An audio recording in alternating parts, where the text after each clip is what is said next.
E por isso eu convido os irmãos a abrirem suas Bíblias no livro de Mateus, Evangelho de Mateus, capítulo número 28.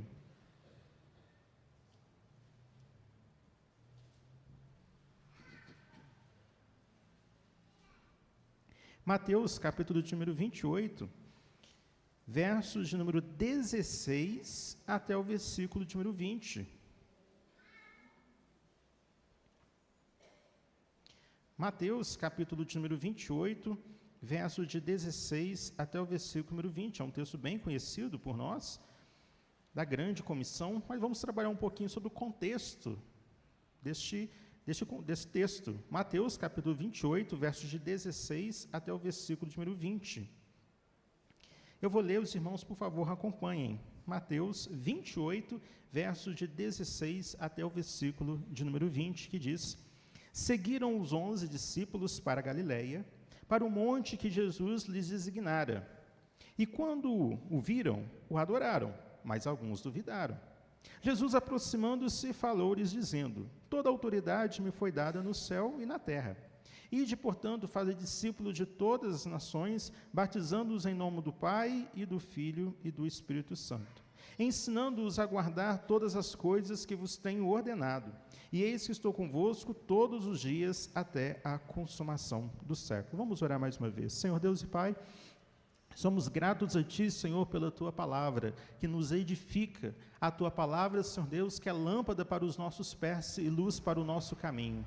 Nós somos eternamente gratos a Ti, Senhor Deus, porque o Senhor nos sustentou, o Senhor nos salvou, o Senhor tem nos usado. Continue, Senhor Deus, a usar essa igreja cada vez mais na expansão, Senhor Deus, da obra missionária.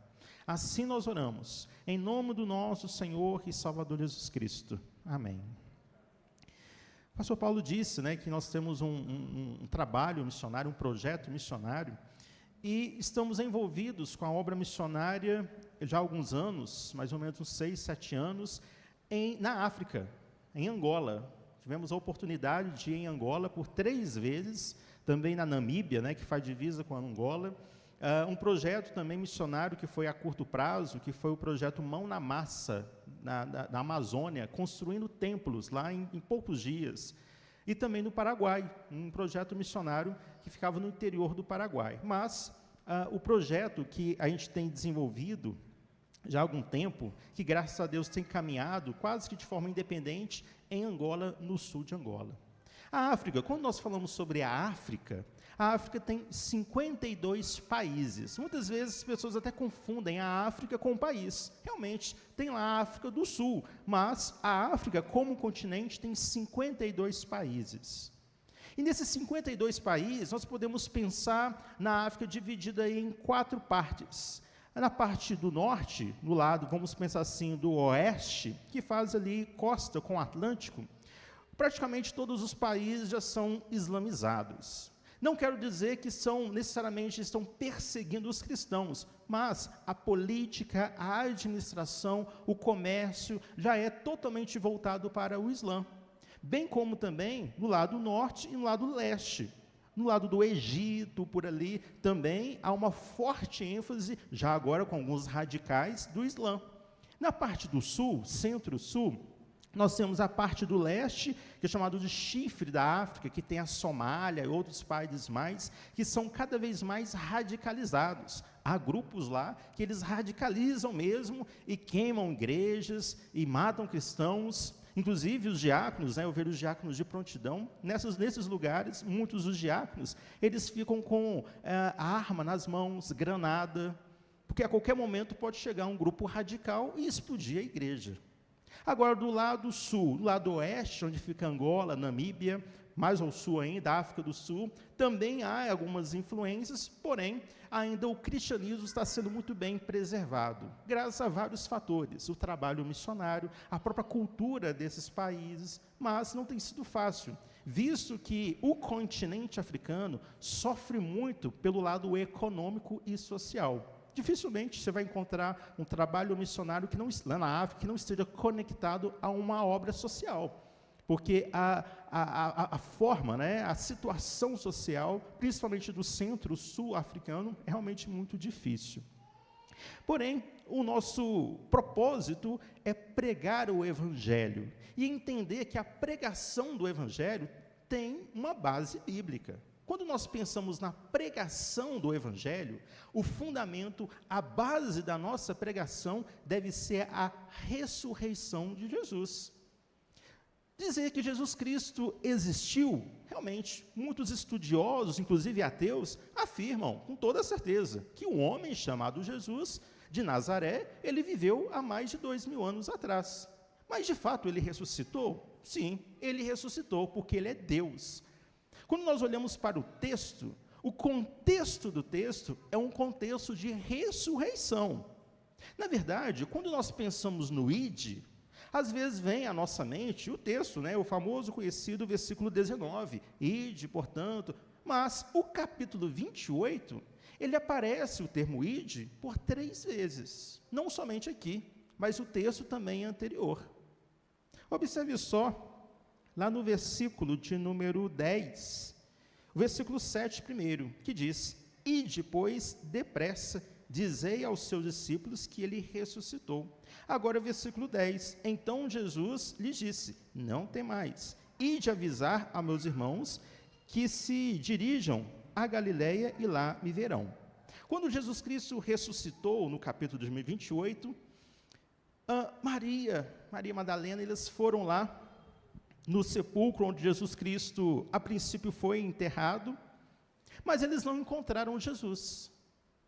Então, elas começaram a se perguntar, mas onde é que está Jesus? E lá encontraram um anjo. E esse anjo, então, disse para elas, ide e anunciai que ele ressuscitou. Antes de pensar na grande comissão, o anjo já dá, então, essa orientação, esta ordem a Maria e Maria Madalena para anunciar a ressurreição de Jesus. Mas o texto continua. Logo em seguida, o texto vai mostrar que Jesus vai aparecer. E o próprio Jesus vai ordenar a mesma ideia. Olha, ide e anunciai, para que eles possam, os discípulos, me encontrar lá no monte. Há uma progressão de anúncio, há uma progressão de anunciar o Evangelho, anunciar a ressurreição. O capítulo 28 ainda tem um recorte na narrativa, do versículo 11 até o versículo 15, que vai dizer sobre os judeus, que eles estavam então ansiosos, preocupados, porque Jesus Cristo não estava lá no sepulcro. Eles então vão subornar um guarda romano para que ele minta, para que ele diga que Jesus Cristo não ressuscitou, que eles roubaram o corpo dele. Mas é claro que isso não vai prevalecer, porque o propósito da missão é anunciar, ir e anunciar. Como nós cantamos, mesmo que haja perseguições, mesmo que haja problemas de dificuldade, mesmo que haja momentos de muita tristeza, angústia, igrejas sendo queimadas, cristãos sendo perseguidos, ainda assim a missão ela prevalece, porque a missão ela é de Deus e não nossa. Nós somos apenas servos. A missão ela pertence ao nosso Deus. É Ele que vai nos usar quando e onde como Ele quiser. Dessa forma, então, o texto ele entra no versículo 16. Nós vamos nos lembrar que havia 12 discípulos, porém um era Judas Iscariotes, que havia morrido. Então, aparecem os 11 discípulos diante de Jesus, ressuscitado. E o texto, então, vai mostrar que esses 11 discípulos, esses 11 apóstolos, líderes, os grandes líderes da igreja primitiva, eles vão ter comportamentos diferentes diante da ressurreição de Jesus. Isso nos chama a atenção. Observe só o texto, versículo 16 e 17.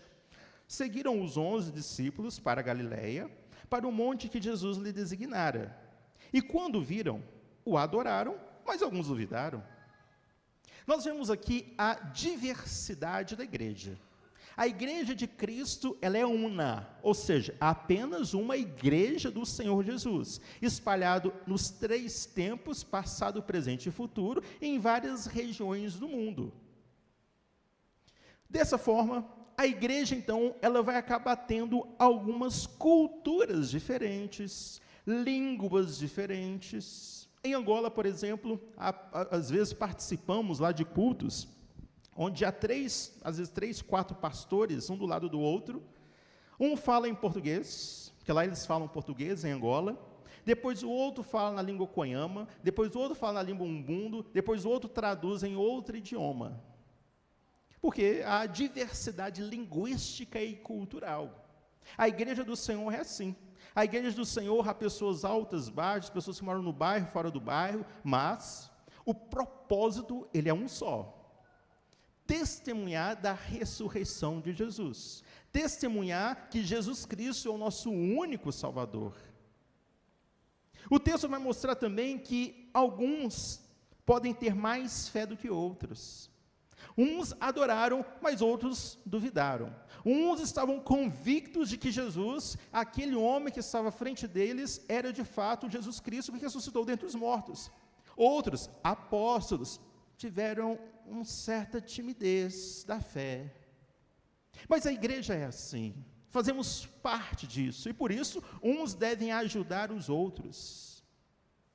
O texto, então, ele vai prosseguir. Dessa forma, diante desse cenário, diante desse contexto, Jesus Cristo, então, vai responder a esse comportamento dos discípulos.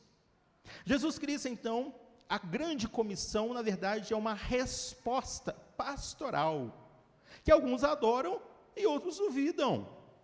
Jesus Cristo, então, responde para os discípulos, para os apóstolos, dizendo no versículo 20, Jesus, aproximando-se, falou-lhes dizendo, ou respondendo, toda a autoridade não foi dada à igreja. Toda a autoridade é dele. Toda a autoridade me foi dada. Mas a autoridade de quê?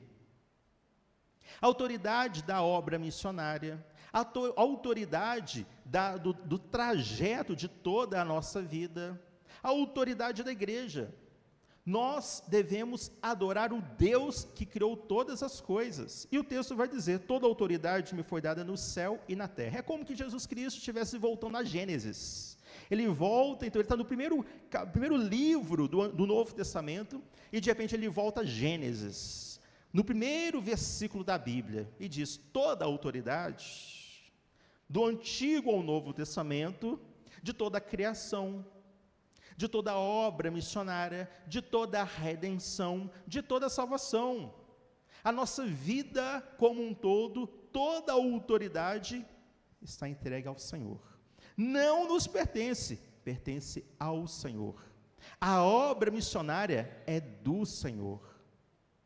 Nós, por outro lado, devemos estar com um coração quebrantado, um coração humilde, um coração de servo, porque a autoridade é dele, a missão é dele.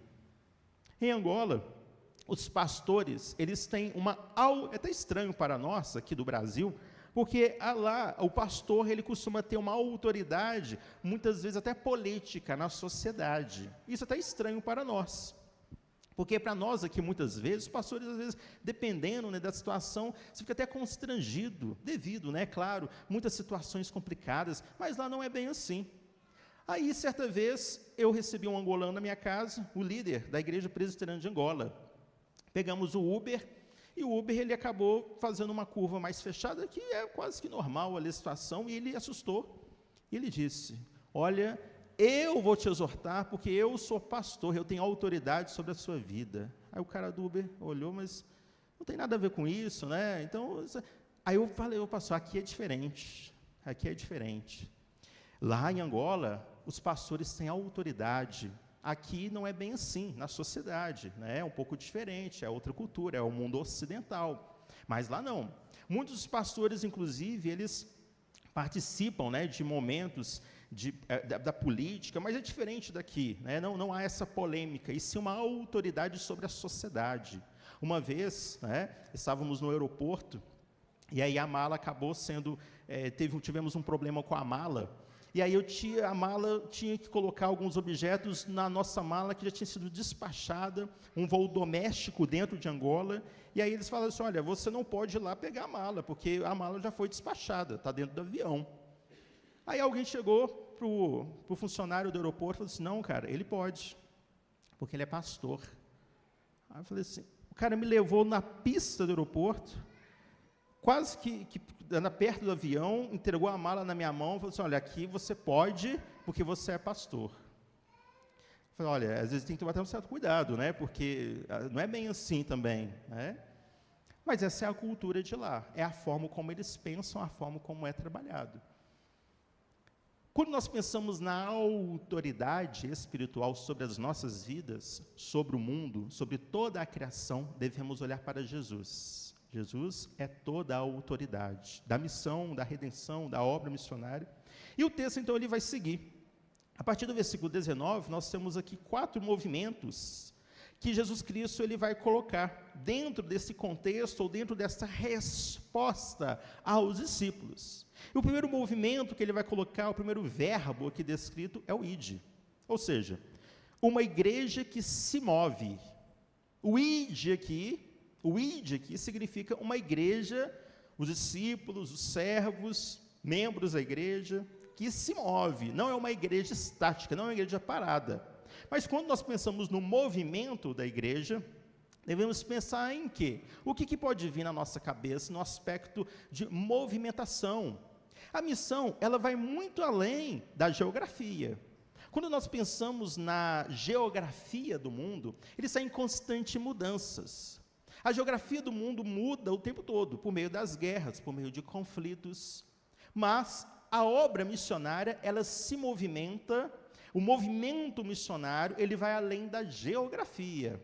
A missão, ela é mais do que geográfica, ela é pessoal. Ou seja, uma igreja que se movimenta ao outro, a pessoas, que pode ser ao seu vizinho, que pode ser ao seu colega de trabalho, que pode ser pessoa de outra cidade, pessoa de outra cultura, pessoa de outro continente, mas a missão, ela é pessoal. Me encantou a forma, a estratégia missionária como a igreja tem trabalhado. Em 3 frentes, é uma coisa extraordinária. Algo transcultural, algo local, algo nacional, são frentes missionárias que merecem a nossa atenção, porque a missão, ela é pessoal, ela envolve pessoas.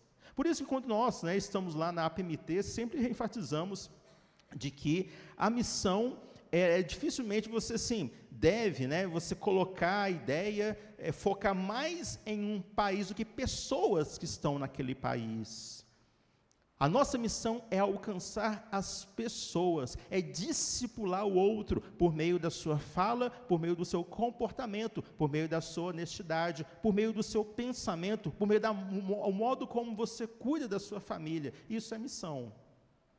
Há aqueles missionários que vão para o campo, que vivem integralmente para a missão. Por outro lado, todo cristão, ele é potencialmente um missionário. Seja ele dentro da sua casa, seja ele na sua rua, no seu trabalho, na sua faculdade, seja no seu bairro, seja onde for, você potencialmente deve agir como tal, usando do seu trabalho, usando da sua função, do seu profissionalismo, para em prol do desenvolvimento, da expansão do reino do Senhor. Uma igreja que se move. Mas o texto, ele progride. O texto diz, ide, versículo 19, portanto, fazei discípulos de todas as nações. Fazei discípulos. Ide, uma igreja que se move. Segundo movimento, fazei discípulos. Ou seja, uma igreja que forma, e não somente informa. Você deve formar novos discípulos. Quando nós pensamos no continente africano, quando nós fazemos uma estatística missionária dentro do contexto africano, nos surpreende, porque a tendência, daqui mais ou menos a 20 ou 30 anos, a tendência é que, em breve, em poucas décadas, a África se torne o polo principal missionário do mundo. É eles que vão enviar missionários para a Europa, para a Ásia, para o Brasil. As igrejas no sul de Angola, norte da Namíbia, oeste da Zâmbia, elas têm se desenvolvido porque algumas pessoas, não somente nas regiões, em outros polos também africanos, alguns líderes estão chamando de avivamento.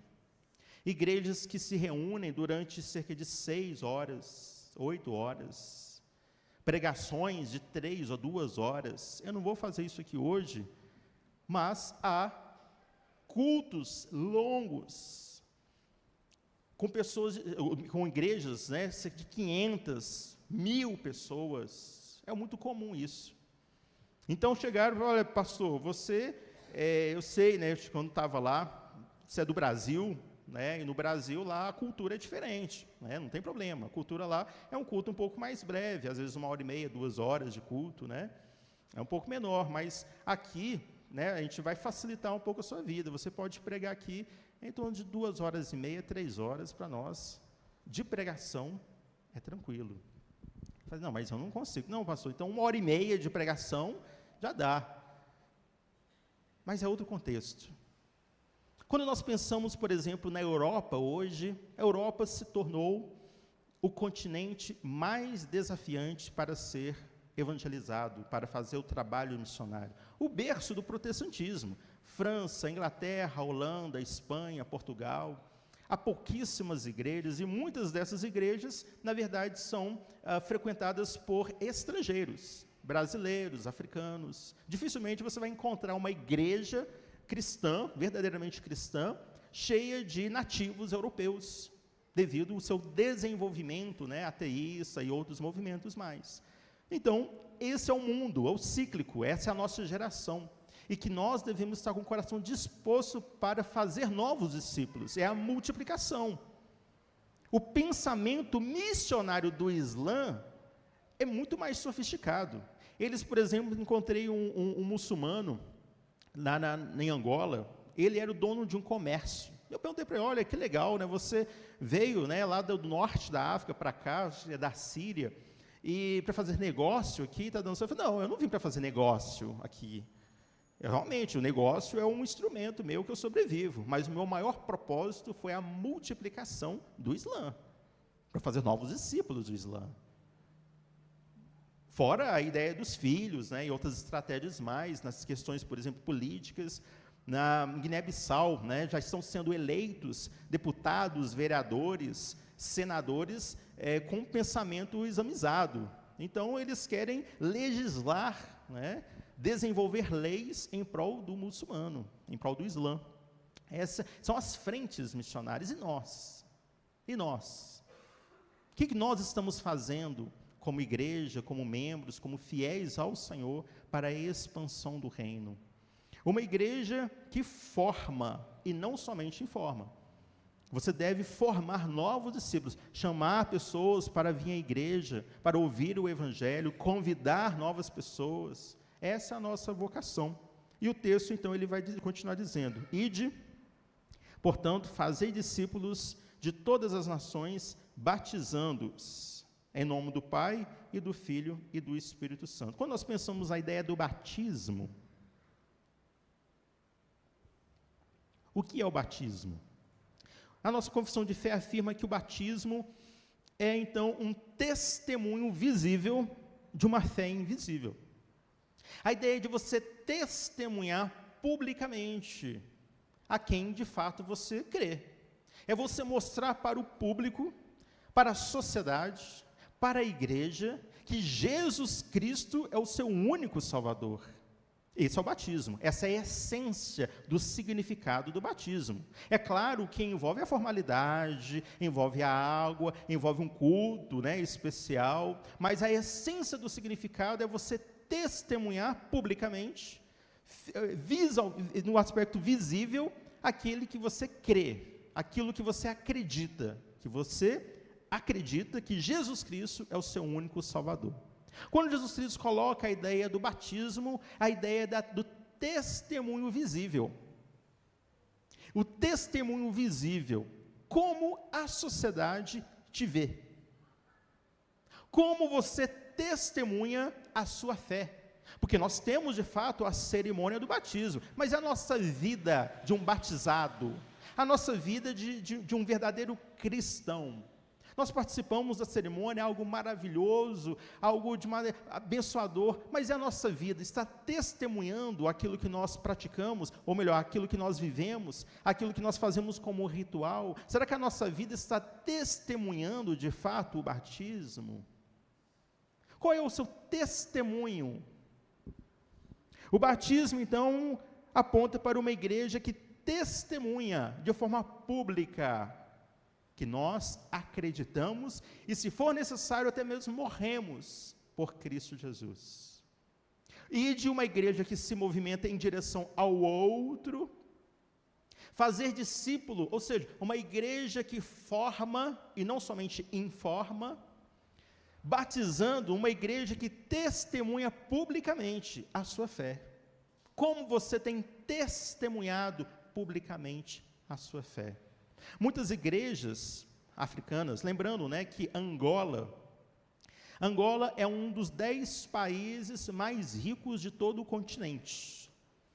É um dos 10 países mais ricos de todos os 52 países do continente africano. O salário mínimo hoje em Angola, você pode pesquisar, deve estar em torno de mais ou menos 150, 170 reais, convertendo para reais.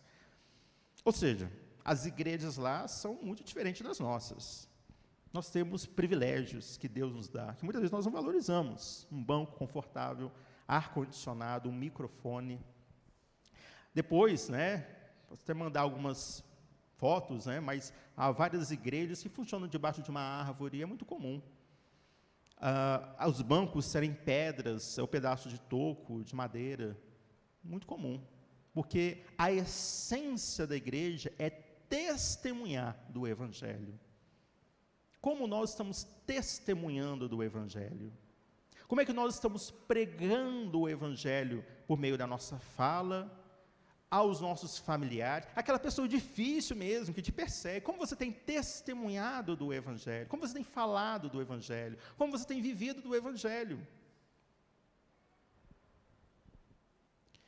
O texto, então, ele vai seguir. A ideia, então, de que a igreja, lembrando que Jesus Cristo, ele está respondendo aos discípulos. Os discípulos tiveram um comportamento, uns adoraram, outros duvidaram, e Jesus Cristo, então, dá uma resposta, colocando como primeiro movimento a sua própria autoridade, reivindicando para si toda a autoridade, desde a criação até a consumação. Jesus Cristo, então, começa a ensinar de forma prática a vida missionária, ou a vida cristã, o verdadeiro testemunho. Ide em direção ao outro, pessoas, alcance pessoas. A igreja, os irmãos devem se movimentar em direção ao outro. Pode estar perto, pode estar longe, pode ser outra cidade, outra cultura, outro idioma, o seu familiar, o seu vizinho. O texto aponta para a ideia da formação de discípulos. E muito feliz, o pastor falando a respeito de novos membros. Isso é maravilhoso. Isso é maravilhoso. Uma igreja que está sempre formando novos discípulos. Mas é o papel de cada um de nós. E você? Como você tem alcançado, formado a mente cristã na vida do seu colega, do seu vizinho, do seu familiar? Batizando o verdadeiro testemunho público. Como a sociedade te enxerga, como a sociedade te vê. O mundo tem visto Cristo na sua vida? O mundo tem falado assim, realmente, aquele homem, aquela mulher, de fato, ela é crente, é cristão, ele dá testemunho público. Mas, para finalizar, o texto, então, aponta o versículo 20, ensinando-os a guardar todas as coisas que vos tem ensinado. Ensinando-os, ou seja, ensino da palavra de Cristo como fundamento do discipulado, como fundamento da evangelização, como fundamento da missão. Você deve ser um reflexo das Escrituras Sagradas ao mundo. Há lugares, eu enfatizo a ideia, o contexto africano, porque é o lugar que a gente conhece mais, mas eu tenho certeza que há outros lugares no mundo assim também, onde as pessoas na igreja, conhecemos uma igreja, a Igreja Presbiteriana do Lubango, que fica no sul de Angola. Muitas daquelas dessa igreja, muitas pessoas pegam a Bíblia, rasgam a Bíblia, tiram aqui o livro de Marcos, entrega para uma família, rasga Mateus, outra família, Romanos, outra família, Salmos, outra família, e aí, na semana seguinte, eles vão se compartilhando, vão trocando, porque é a única Bíblia que tem. A Bíblia, ela deve ser colocada no nosso coração, na nossa mente, para que possamos ensinar ao outro. A nossa vida deve refletir a palavra de Deus. A forma como você fala, a forma como você pensa, a como você vive, a forma como você anda, a como você se veste, a forma como você lida com seus familiares, a forma como você lida com seus colegas, deve refletir Cristo Jesus. As palavras de Cristo devem refletir os salmos, deve refletir o Pentateuco, deve refletir as cartas de Paulo. Mas para isso você tem que ler a Bíblia, você tem que estudar a Bíblia. Que a Bíblia é o fundamento do ensino missionário, do ensino da evangelização. Jesus Cristo, então, ele vai concluir, versículo de número 20, na parte B, dizendo: e eis que estou convosco todos os dias até a consumação do século. Jesus Cristo, então, nos dá aqui um grande ensinamento, um grande consolo, uma grande esperança para a nossa vida. Ele então nos ensina um primeiro movimento, uma introdução, reivindicando para si toda a autoridade na missão, a autoridade da evangelização, a autoridade das nossas vidas, a autoridade da igreja, pertence ao Senhor. De repente, então, logo em seguida, ele passa a nos ensinar de forma prática e fazer discípulos, batizando, ensinando a palavra, os 4 movimentos do texto de forma prática. Então, ele conclui com uma ideia de esperança, um consolo para nós, dizendo: eis que estou convosco, ou seja, uma presença garantida. Eis que estou convosco, é garantido de que o Senhor Jesus Cristo estará com você quando você estiver evangelizando, quando você estiver sendo perseguido, quando você estiver nem sequer lembrando do Senhor, Ele estará com você. É garantido isso. Todos os dias, é uma presença contínua. Tem dia que estamos bem, tem dia que estamos mal, não interessa. O que importa é que o Senhor Jesus Cristo está com você. Há muitos cristãos sendo perseguidos, como foi destacado pelo pastor na China. Agora há uma onda de perseguições por vários motivos, mas muitos cristãos, a China sempre foi um lugar muito difícil de plantar igrejas, muita perseguição política, administrativa, religiosa, e agora surgiu uma nova onda de perseguição. Mas o texto diz: eis que estou convosco todos os dias. Continuamente, nos dias bons, mas também nos dias maus, até a consumação do século, presença eterna. A presença do Senhor Jesus Cristo vai muito além dessa terra, a presença do Senhor Jesus Cristo vai muito além dessas coisas passageiras, a presença do Senhor Jesus Cristo nas nossas vidas é eternamente. Então, nós somos chamados pelo Senhor a evangelizar, nós somos chamados pelo Senhor a testemunhar, nós somos chamados pelo Senhor a convidar novas pessoas, nós somos chamados pelo Senhor a mostrar ao mundo a verdadeira palavra, porque essa é a nossa vocação. Não confunda, não se engane, achando que a sua maior vocação é a sua vocação profissional. Isso pode fazer parte da sua vida, mas a sua maior vocação é a vocação da evangelização, é a vocação do testemunho, é a vocação de ser luz ao mundo.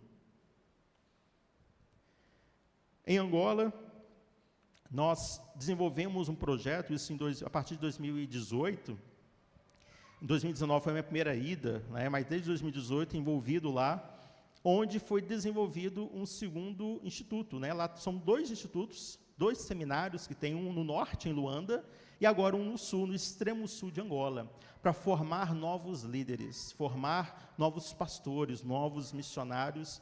E eu peço aos irmãos que orem por isso. Né, orem agora, graças a Deus, já está praticamente independente. Então, os primeiros alunos que se formaram no ano passado estivemos lá, na primeira formatura dos alunos, né, dos pastores, e alguns deles já estão até dando aula já, para ficar algo sustentável, né, administrativamente falando. Ele já tem um diretor próprio, já tem uma administração própria. É claro, né, que hoje a Igreja Presbiteriana de Angola, ela tem 40 anos, 45 anos de idade.